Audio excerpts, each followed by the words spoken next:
Welcome to English grammar lesson of CMA Multidisciplinary College. The lesson is about the passive voice. In this lesson, I'm going to show you how to use a passive voice and how to form a passive voice. You will learn what it looks like, why it is useful, and you will practice using it with me. The passive voice is used often by native English speakers. It is a mistake to think that it is only used in formal speech. It is also used informally. So, stay with me through this entire lesson and keep focused. Take a look at the following sentences. I have closed the door and the door has been closed by me. The first sentence is an active sentence. The second sentence is a passive sentence.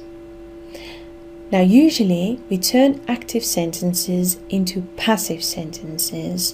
So what we do is the object of the active sentence becomes the subject of the passive sentence, and the subject of the active sentence becomes the object of the passive sentence.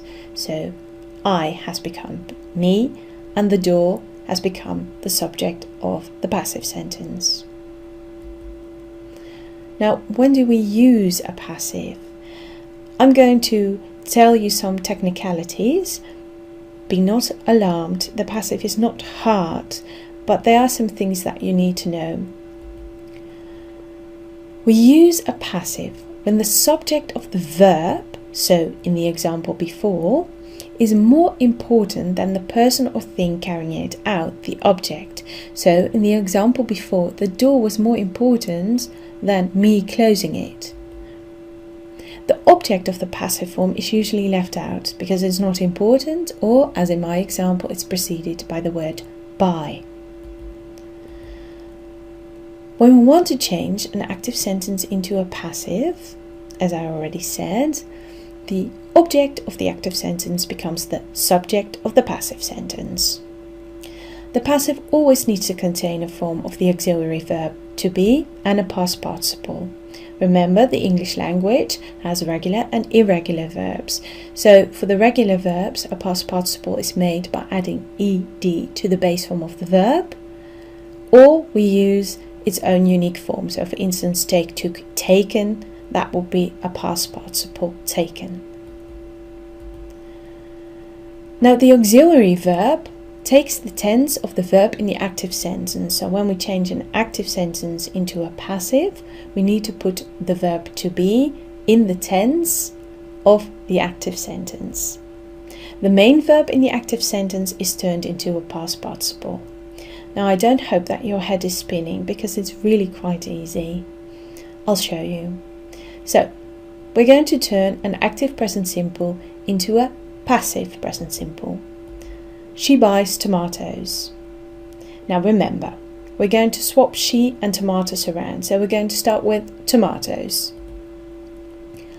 A passive is made by the verb to be and the past participle.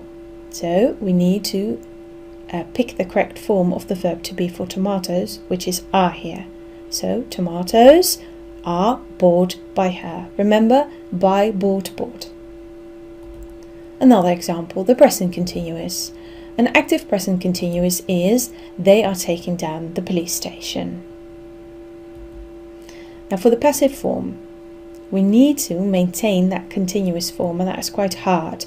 So we need either to use am, are, is, and then the continuous form, being, and the past participle.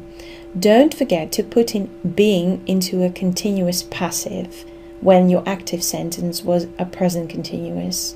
You have to maintain that. You can't swap tenses.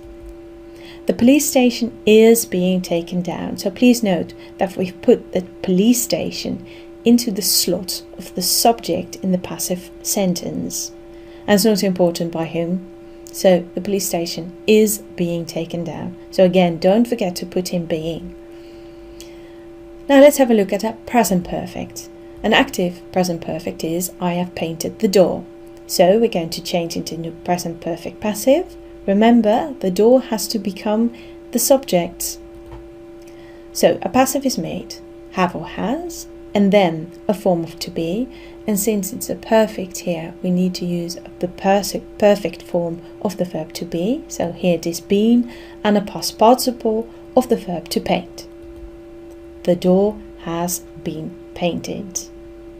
So pay attention that in the active form it was I have, but since in the passive form the door has become third person singular, we need to use has. The past tenses. First, the past simple. Active. They sold the car yesterday. Remember, just as in the present simple, we need to use a form of to be, so was or were, and the past participle. The car was sold yesterday. A past continuous. An active sentence. They were cleaning the house. So, to make it into a passive, we'll put the house, the subject of the passive form, a passive sentence. Remember, don't forget to put in being. Passive, was or were plus being and the past participle. The house was being cleaned. It was done by them, but that's not important. The past perfect, the active past perfect. They had given him a job, and the passive we use had plus been, just as in the present perfect, and a past participle to give, gave, given.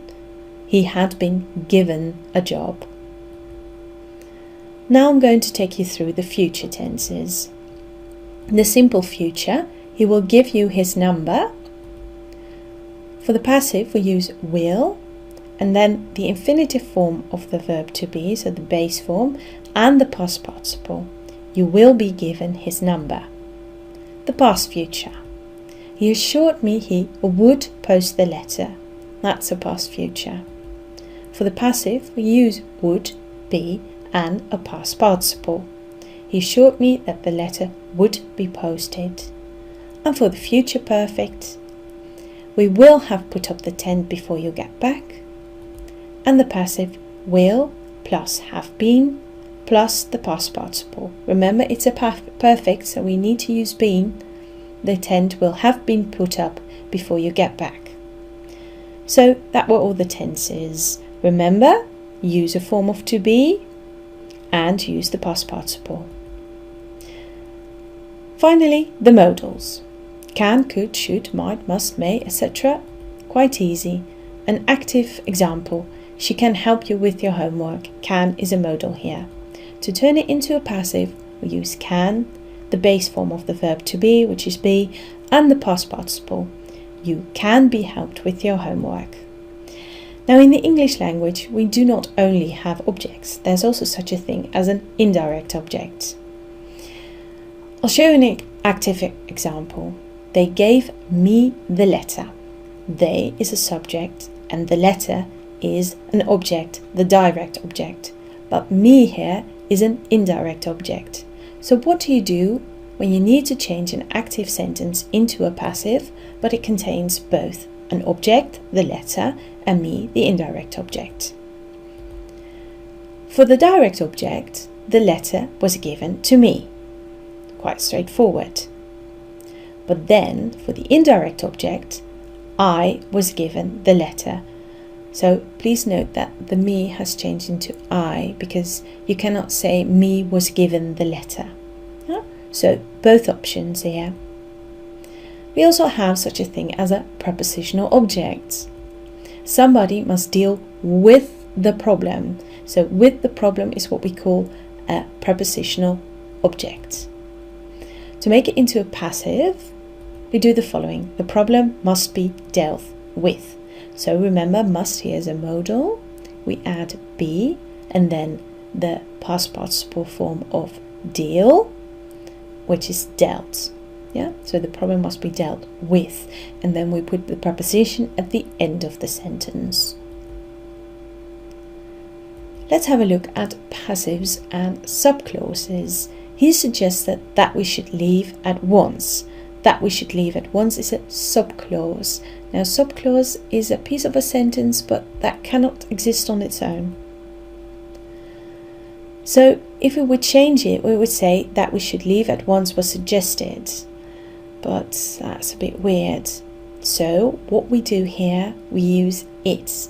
Now remember, it does not occur in the active sentence, but because that which we should leave at once was suggested is a bit strange, we just simply make use of it. It was suggested that we should leave at once. I thank you for your attention.